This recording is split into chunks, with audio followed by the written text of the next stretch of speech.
Hello and welcome to the Washington Live News Break. I'm your host, Nick Steffens. Our top story today, the Washington Municipal Airport is set to receive over $129,000 from the federal government, and that was granted by a recently passed bipartisan infrastructure bill.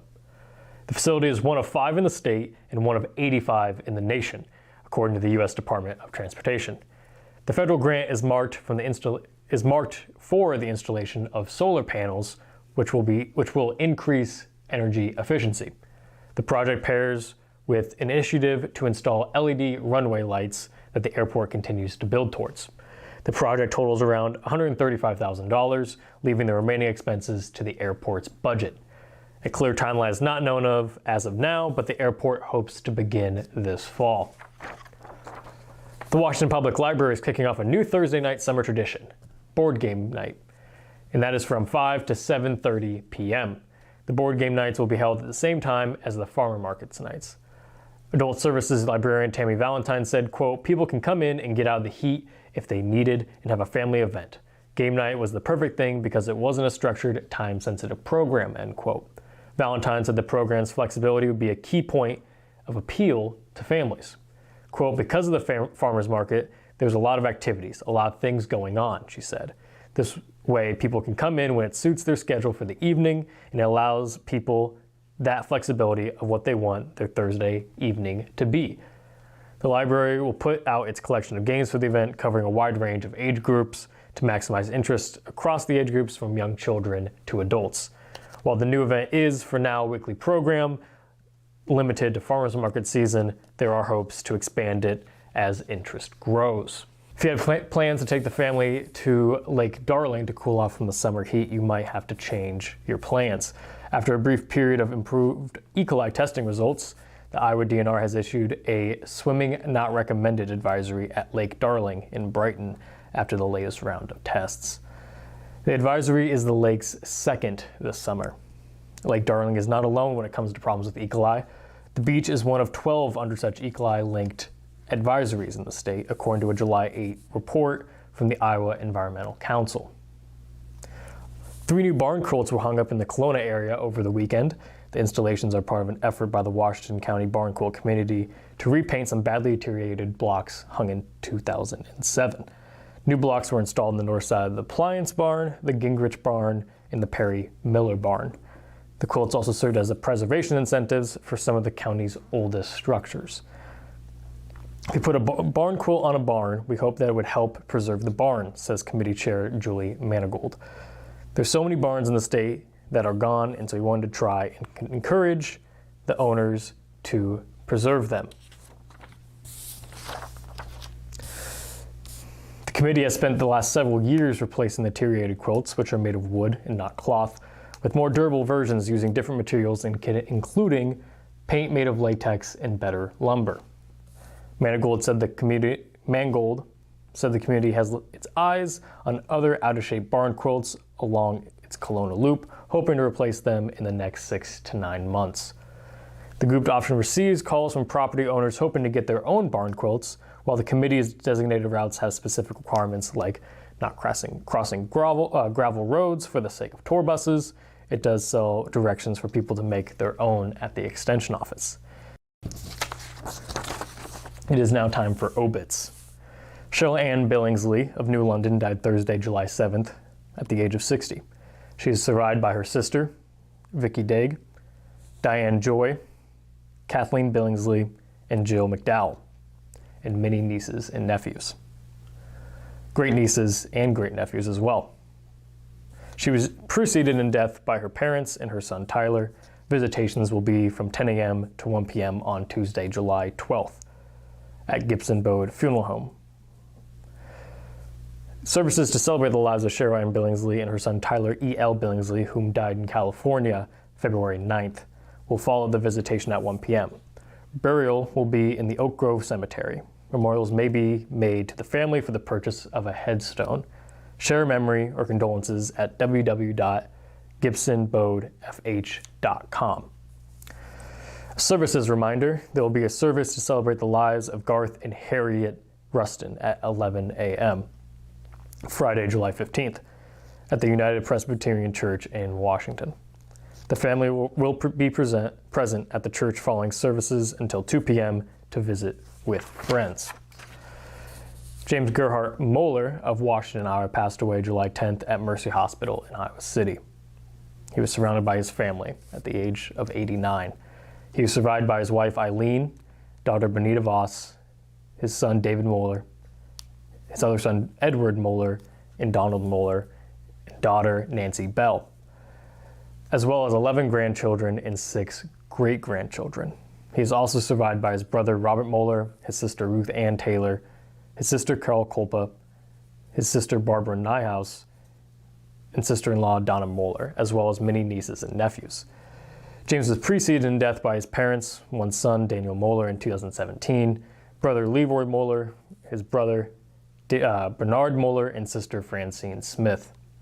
Celebration of Life services will be held at 10:30 a.m. Friday, July 15th at St. James Catholic Church with Father Bernie Weir and Father Dennis Martin officiating.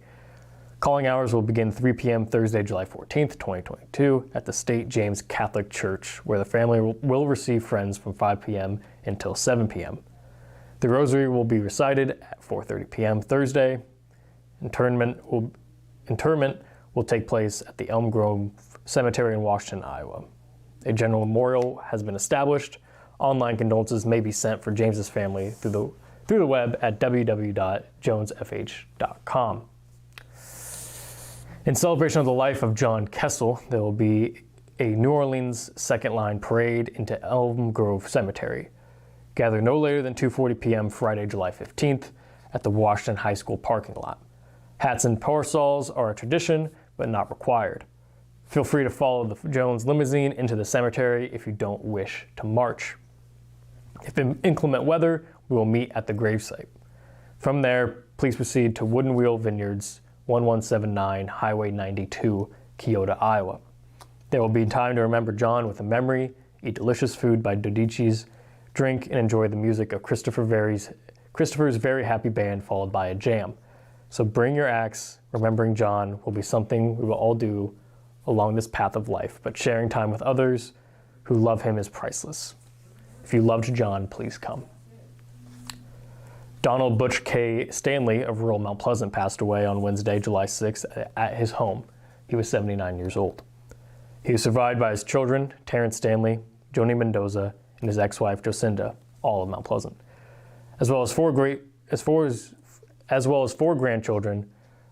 Butch was preceded in death by his parents, one son, Mike Hughes, and his brother, Randy C. Stanley. His family will receive friends on Saturday, July 16th, from 5 to 7 p.m. at the Murphy Funeral Home in Mount Pleasant. A memorial has been established in his memory. Cremation has been entrusted to the care of Murphy's Funeral Home of Mount Pleasant. Online condolences may be sent to the family at www.murphyfuneralhomeandmonuments.com. Murphy Funeral Home of Mount Pleasant is caring for his arrangements. Larry P. Allen of Lockridge died unexpectedly Friday, July 8, 2022, at his home. He was 71. Larry is survived by his wife of 52 years, Jeannie, daughter Kellyanne, son Derek, 3 grandchildren, and great-grandson, 2 brothers, sister Donna Ewing, and numerous nieces and nephews.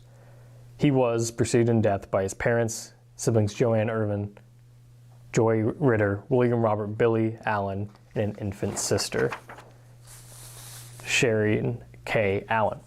Visitation will be held from 12 to 3 p.m. on Tuesday, July 12th at the Olson Powell Memorial Chapel. Funeral services will follow at 3 p.m. A memorial fund has been established for the American Heart Association and New Sweden United Methodist Church. The Olson Powell Memorial Chapel is caring for Larry and his family. Ronald Eugene Johnson of Fairfield passed away July 9th at Jefferson County Health Center at the age of 70. Ron was preceded in death by his father, Keith. There will not be any services at this time, but a memorial has been established in Ron's name and can be mailed to Jennifer Hastings at 2609 285th Street, Washington, Iowa, 52353. Online condolences may be made to the family at BanerFH.com. James John Simpson Jr., 75, died Thursday, July 7th, 2022, at Benner Funeral Home. Barry Holtgrew, 88, died Friday, July 8th, 2022, Olson Powell Memorial Chapel is caring for Barry and his family. We're going to take a short break, and we'll be back with weather and sports.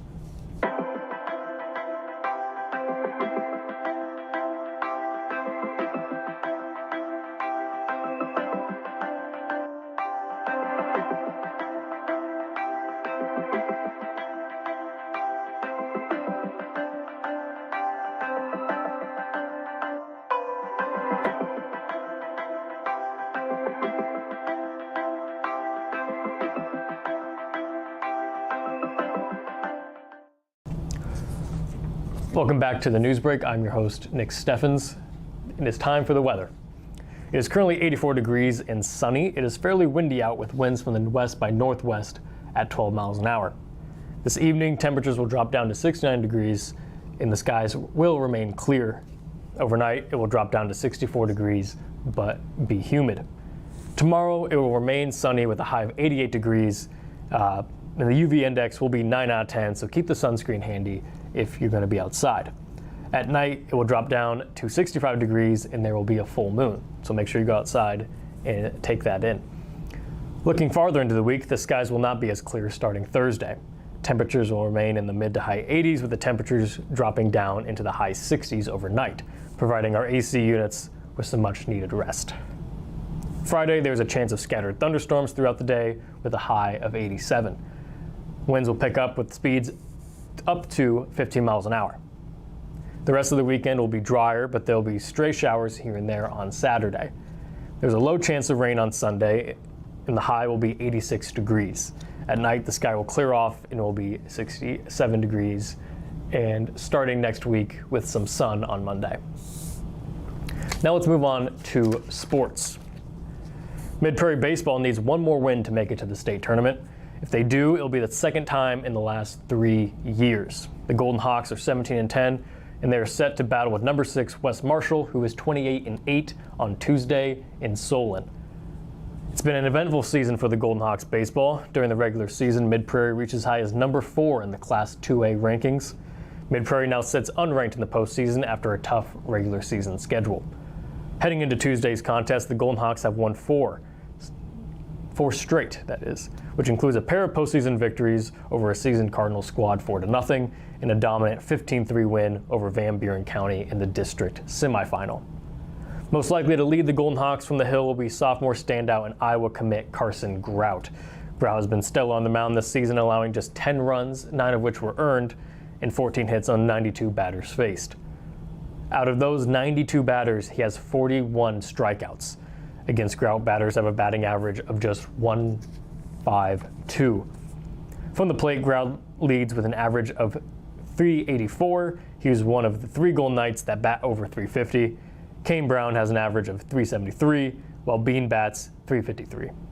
Joe Hall and Miller both bat over .300. Hall holds a batting average of .333 and Miller .325.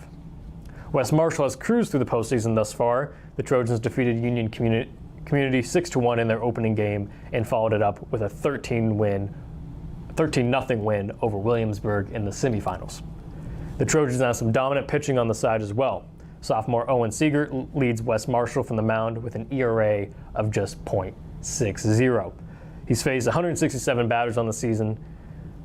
Kinnick Christensen follows with an ERA of .127. While Dolly and Clay Kuva have each faced 121 batters. Kuva has an ERA of 1.29 and Dolly 1.63.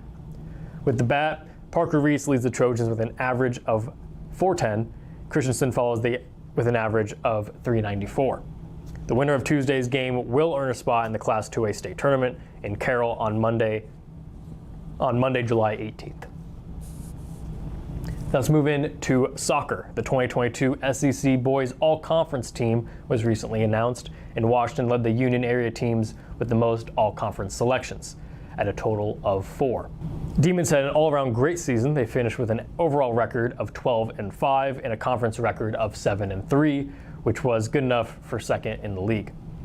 Making the list for the Demons are sophomores Randy Huertero, Emmanuel Raimundo, Brian Orela,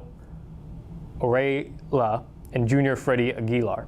Gieler led Washington in scoring, finishing the season with 12 total goals along with 3 assists. For assists, Raimundo was the top demon, finishing with a total of 12 assists and 6 goals. Arreola had a solid all-around season, tallying both 7 goals and 7 assists in just 15 games played. Cortero played in all 17 games for Washington this season, an integral part of the solid Demons defense. Over the course of the season, he also tallied 1 goal. While Will Gilchrist Brock and Emre Akul represent Washington on the honorable mention list. For the full list of the SEC All-Conference athletes, pick up a copy of the Southeast Iowa Union or go to southeastiowaunion.com. That's the news for Washington today. Thank you for tuning in, and I'll see you next time.